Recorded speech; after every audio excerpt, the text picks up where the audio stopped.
দ্বিতীয় দিনের মতো চলছে প্রার্থিতা নিয়ে আপিলের শুনানি। এই বিষয়ে আরো জানাতে যুক্ত হচ্ছেন সহকর্মী ইউসুফ ভুইয়া। ইউসুফ, এ পর্যন্ত কতটি আপিল নিষ্পত্তি হয়েছে, এই বিষয়ে কি তথ্য আছে আপনার কাছে, আমাদেরকে জানাবেন। সর্বশেষ তথ্য যদি আপনাদেরকে বলি যে এখন পর্যন্ত ৬০টি আপিল আবেদনের শুনানি শেষ হয়েছে এবং সেই জায়গা থেকে ৪৯টি বৈধ ঘোষণা করেছে এবং সেই জায়গায় ৬টি আপিল আবেদনের অবৈধ ঘোষণা করেছে এবং 5টি স্থগিত করেছে নির্বাচন কমিশন।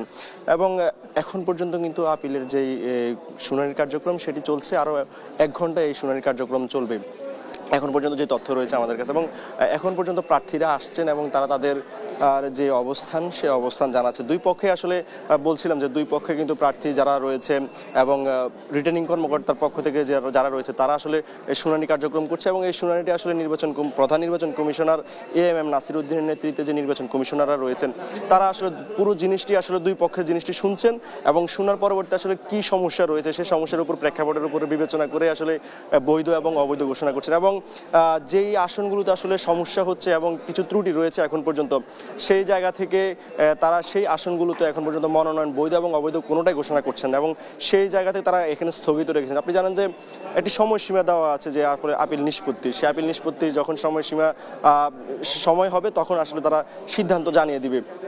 আজকে এখন পর্যন্ত ৬০টি আপিলের শুনানি হয়েছে এবং দিনব্যাপী বেশ কয়েকটি গুরুত্বপূর্ণ আপিলেরও কার্যক্রম হয়েছে। আপনাদেরকে জানিয়ে রাখি, বগুড়া 2 আসনের যিনি প্রার্থী ছিলেন নাগরিক ঐক্য সভাপতি মাহমুদুর রহমান মান্না, তার আপিলটি কিন্তু আজকে শুনানি হয়েছে এবং তাকে কিন্তু মনোনয়ন বৈধ ঘোষণা করেছে।